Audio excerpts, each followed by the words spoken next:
Y ahora vamos a conocer los hallazgos de esta investigación que se titula Sin República y Sin Ciudadanía, sobre la participación política de las mujeres, en la que se analiza tanto el contexto jurídico como el contexto político. Una investigación auspiciada por el Centro de Derechos Constitucionales que se enfocó no solamente en el estado de las leyes y las instituciones en el país, sino también en un trabajo de campo realizado en 11 municipios y 4 distritos de Managua.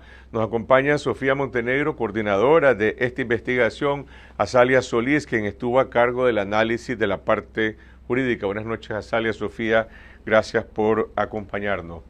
Hablemos un poco de las conclusiones de esta investigación. El título es bastante sugerente, ¿no? Sin República y sin Ciudadanía. ¿Qué quiere decir en esencia la conclusión de esta investigación? Bueno, Carlos, hay que decir de que en esta investigación nosotros aplicamos un marco, utilizamos, ¿verdad? Un marco de análisis proporcionado por la CEPAL, que contempla 4 variables que tienen que ver con las dimensiones de la gobernabilidad democrática, y el trabajo de una teórica también latinoamericana que trabaja para la CEPAL sobre la interrelación entre democracia, gobernabilidad y género, para poder evaluar, digamos, de una manera bastante objetiva la participación y de una manera cualitativa también la participación de las mujeres. Entonces, al aplicar estas 4 dimensiones, tanto a las reformas constitucionales del 2013 y del 2014, y después a los relatos y a la experiencia narrada por expresiones, grupos de mujeres en el territorio, pues hicimos ese cruce entre estas variables y lo que encontramos, por un lado, en todo lo que es el espectro jurídico del país, y por el otro en la experiencia práctica de participación de las mujeres.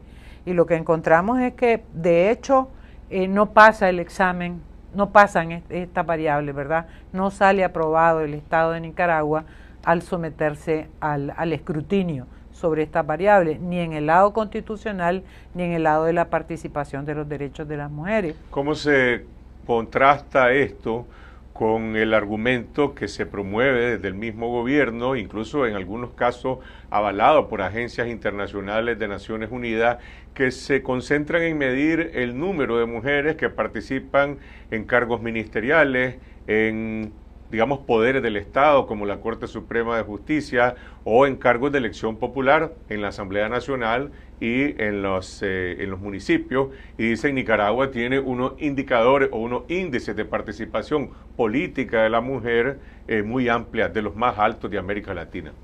Sí, nosotros encontramos una brecha entre lo que son las normas, tanto en la Constitución, la ley de municipio, en la ley electoral, y lo que es la realidad.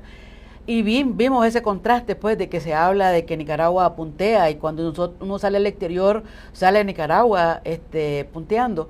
Y de hecho, en algunos eventos internacionales ya está entrando el argumento de que hay que medir la participación tomando en cuenta esta realidad de Nicaragua, no en lo positivo, sino en que no bastan los números. O sea, no es cierto cuando alguna gente en el pasado ha reclamado la democracia genérica, el principio de proporcionalidad o las cuotas, se pensaba que un número era suficiente, y la realidad de Nicaragua nos dice que no es así. O sea, Nicaragua puntea muy alto porque en su norma constitucional aparece el 50-50, en la ley electoral aparece el 50-50, pero cuando uno encuentra la realidad, no sé, ya a nivel nacional o a nivel de municipio, encuentra que las mujeres no tienen voz. Y las mujeres, eso es lo que dice que la investigación, o sea, que es verdad que hay un 50-50 en el papel, pero que ellas no tienen voz ni tienen capacidad de decisión. Entonces, es una contradicción entre lo que dice la norma y lo que dice la realidad, sobre todo cuando uno analiza el tema de la ley de municipio y la aplicación de esas normativas, de las 2 reformas que hubo en el año 2012 sobre la ley de municipio. O sea, en realidad ni alcaldesas ni vicealcaldesas mandan, sino que están sometidas en un 90% a los secretarios políticos. Digo el 90% porque más o menos por ahí andaba, o sea, casi no hay mujeres secretarias políticas. Para ejemplificar o ilustrar con algún caso, digamos, cotidiano, supongo que La alcaldía de Managua podría ser un ejemplo de lo que está señalando, es decir, hay una mujer alcalde, Daisy Torres, y todo el mundo conoce de que el ejercicio de la autoridad en ese centro edilicio lo ejerce Fidel Moreno, el secretario de la alcaldía de Managua. Ese es un caso particular, se repite en otros casos. Esa es la norma, ¿verdad? Esa es la norma, porque además uno de los rasgos uno de los datos de los hallazgos es que efectivamente aparece un nivel de paridad, pero en niveles subordinados.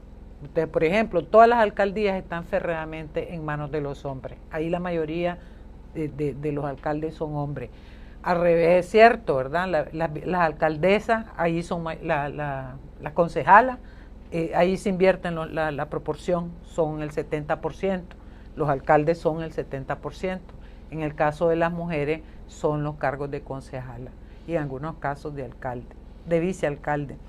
Pero el hecho es que al auscultar en todos los territorios, en estos 14 territorios, nos encontramos de que no tienen ningún poder de decisión, ningún poder de opinión, ningún protagonismo, y el relato que se hace además de la forma de participación, que es una forma de participación funcional y completamente subalterna, ¿verdad? Porque no solo están subordinadas a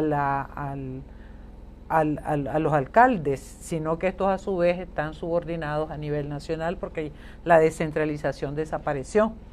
Entonces, esa es una generalidad, pero lo otro es que aparte en el análisis cuantitativo, sí aparece esta idea de que hay una cierta paridad en los espacios locales, ¿verdad? O de cargos públicos, pero no es cierto a la hora de la participación de las mujeres como ciudadanas, porque los cabildos están desplomados completamente, son espacios que aparecen, según el relato de las mujeres, capturados por la fuerza partidaria. De hecho, lo que ves, el retrato que aparece es que este es un país de monopartido. ¿Qué dice el contenido de la política? Es decir, ya sea de las acciones gubernamentales o de las acciones legislativas de la Asamblea Nacional o de las acciones de un poder del Estado como la Corte Suprema de Justicia o de las alcaldías en cuanto a acciones políticas, ya sea legales o de hecho, que apuntan ya sea a promover, facilitar o poner obstáculos a la participación política de las mujeres? Ustedes hicieron un análisis, digamos, de los contenidos de la política. Sí, hay una cierta esquizofrenia, o sea, un estado paralelo que había dicho, pero está constatado. La democracia participativa o la democracia representativa está anulada por otra forma de participación y otra forma de relación Estado-sociedad. Entonces eso queda ahí bien establecido. Algo que se había dicho, pues que realmente no está en las instituciones el poder de decisión, no está en las instituciones el poder de gestión de las políticas, sean nacionales o las políticas sectoriales, etcétera, sino que está en una suerte de estructuras paralelas que en muchos casos no son estructuras que estén soportadas por la ley. Y eso queda ahí planteado. De hecho, nosotros hicimos un análisis de 2007, de cuál era el estado de situación en el 2007 con respecto a la democracia representativa y con respecto a la democracia participativa. De hecho, no es que estaba en la mejor situación, pero existían espacios de diálogo Estado-sociedad, más o menos unos 78 comisiones nacionales o sectoriales que no desaparecieron en la ley. No existe ninguna normativa que haya anulado la creación de todos esos espacios, ya sea el mismo COMPE que está recogido en la Constitución, no ha sido anulado. O sea, en la ley existen toditos esos espacios. El COMPE existe en el papel. En el papel, el COMPE, el CONADE, todos existen en el papel. El sistema de participación ciudadana que establece la ley de participación ciudadana y la política de participación ciudadana no ha habido ninguna normativa, ninguna disposición que las anule. En el papel existen. Pero la realidad es que el Estado, la realidad cotidiana del Estado no está dentro de esos parámetros, hay otros. hay otro sistema que es el que está funcionando, en el cual las mujeres no están siendo participantes con toda la como sujetas plenas de derecho. Hay dos leyes que han marcado de alguna manera este periodo y que tienen específicamente que ver con los derechos de las mujeres. Una fue la prohibición, la penalización del aborto terapéutico que aprobó la Asamblea Nacional en el 2006, sobre lo cual se han introducido muchos recursos de inconstitucionalidad que la Corte no ha fallado. Y la otra es la Ley 779, la ley integral contra la violencia hacia las mujeres. ¿Qué balance hacen ustedes de los contenidos de esas dos legislaciones? Bueno, el balance que hacen las entrevistadas es que pues, hubo un optimismo original, ¿verdad?, en pensar que con estas leyes se podía avanzar los derechos. Incluso las mujeres le tienen como un cierto cariño, pensando que en el futuro esas leyes van a servir para hacer avanzar derechos, pero que en la práctica se convierten en obstáculos, porque por ejemplo en el caso de la ley contra la violencia, la imposición de la mediación y de actores externos a los conflictos que pueden vivir las mujeres, se convierte en un disuasor pues en la demanda de justicia. Igual con el tema del aborto terapéutico, ¿verdad?, que sigue durmiendo los recursos del sueño de los justos desde hace más de 7 años, y todos estos son percibidos como despojo de los derechos para las propias mujeres.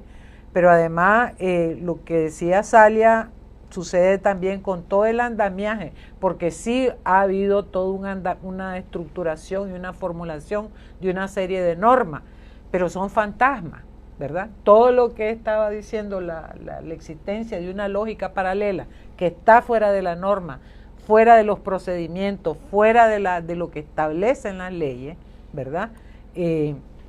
De hecho están ahí, como el sistema de participación ciudadana y el mandato de ir a hacer cabildos, pero los cabildos lo hacen a como quieren, cuando quieren y con quienes quieren, ¿verdad? Incluso mucha gente habla que se acerca las mujeres a tratar de participar, pero que al final las terminan o callando o sacando de los cabildos, que es peor, ¿verdad? Entonces, es como dice Azalia, es bastante esquizofrénico, pero por primera vez tenemos la constatación en la gigantesca fractura que hay entre el país jurídico y la realidad de los ciudadanos. Han hablado específicamente de espacios de participación en el tinglado estatal, pero bueno, hay otros espacios que no tienen que ver con los cargos públicos, con las instituciones públicas, y están más relacionados con los movimientos sociales o con los partidos políticos, y en algunos casos también con iniciativas que obtienen apoyo ya sea de los ciudadanos o también de programas de cooperación internacional.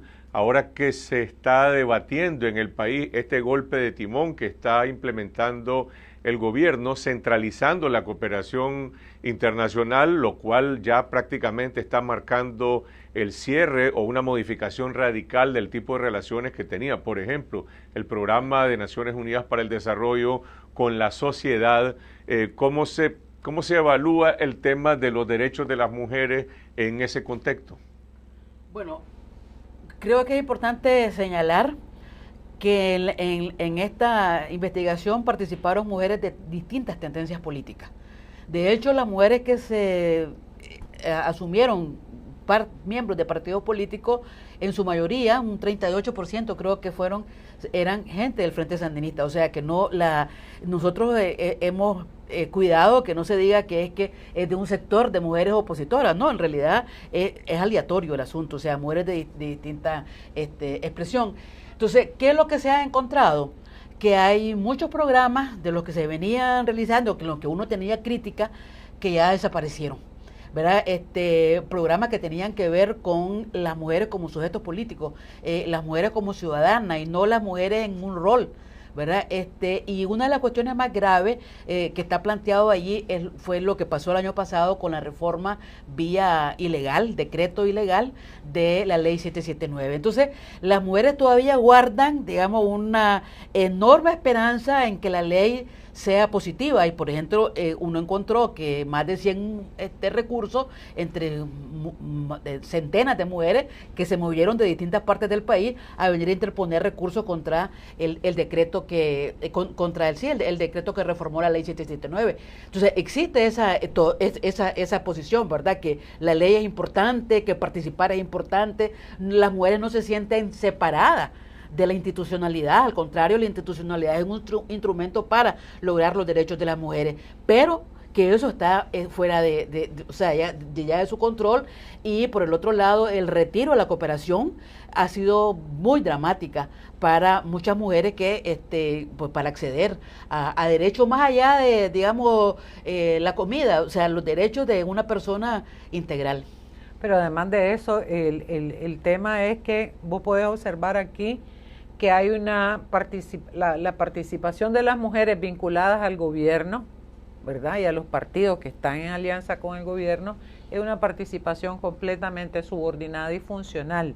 La de la ciudadana está práctica porque tienen cerradas todas las puertas, no pueden votar, no tienen los partidos prácticamente están cerrados, hay una crítica generalizada a los partidos, hay chantaje sexual y acoso sexual en los partidos, razón por la cual las mujeres no quieren entrar a los partidos políticos, independientemente de que este análisis te demuestra que hay una pluralidad que se corresponde más o menos con los números reales que hay de representación que podría tener, ¿verdad?, en el país, o incluso si hubiera un gobierno de verdad, esas fuerzas estarían representadas en él. Estoy hablando del Frente, del MRS, del PLC, del PLI, Yátama, que aparecen, digamos, aleatoriamente y espontáneamente. Casi ninguna ostenta cargo, han sido votantes. Su participación ha sido como ciudadana a la hora de votar en los distintos procesos electorales y ha sido alta. Probablemente en esta nueva elección, en este nuevo proceso eleccionario de futuro, como ya está bastante cuestionado, esa participación caiga de vuelta, las mujeres no estén animadas a votar.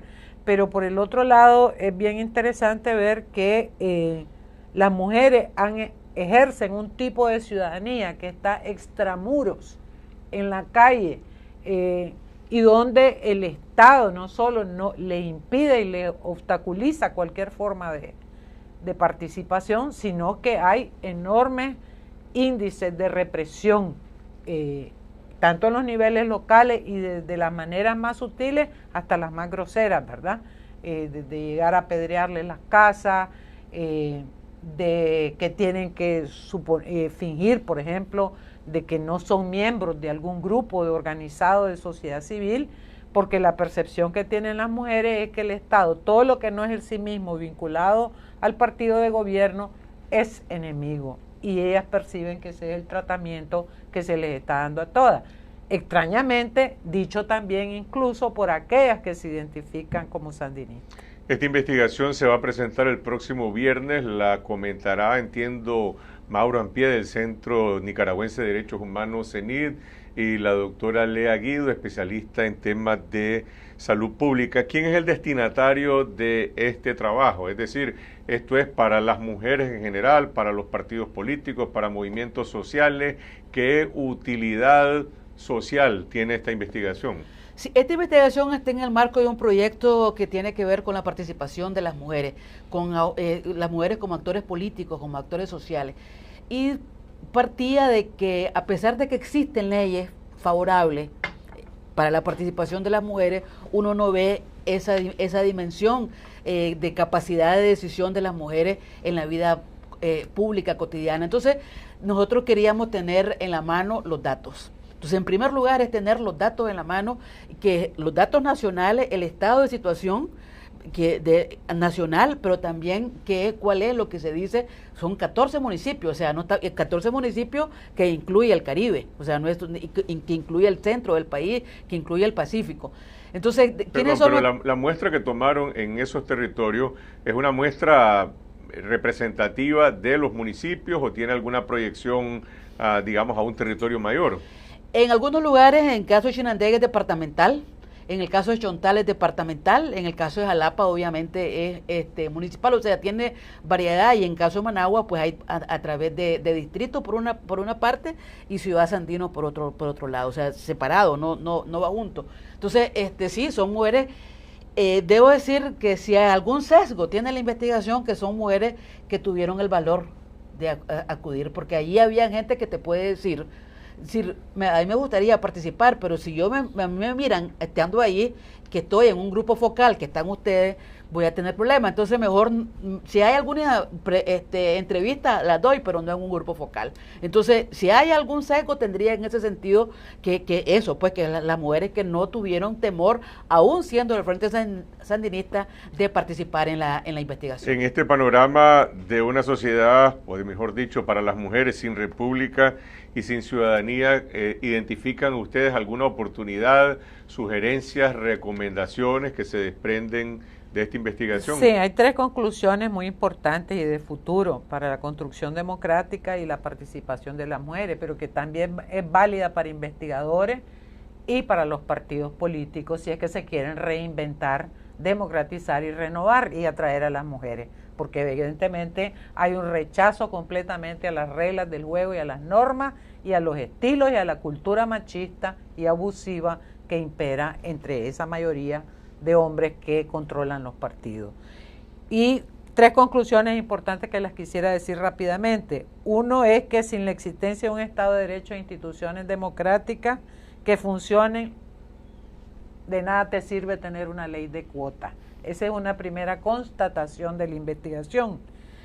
Que la presencia numérica de mujeres dentro de un régimen patriarcal autoritario, como se revela este régimen, ni lo modifica ni lo hace democrático, y esa es una conclusión importante. El hecho de que haya un montón de mujeres no va a convertir a una dictadura en una democracia, ¿verdad? Más bien lo que hace es que coopta a las mujeres a ese régimen, porque mientras no haya las características básicas de una república, que es la independencia de poderes, ¿verdad? La capacidad de elegir y ser electo, la rendición de cuentas ante la ciudadanía, lo que tenés es un poder que se ejerce como dominación, ¿verdad? Y que por lo tanto ni la democracia representativa ni la participativa tienen ninguna posibilidad.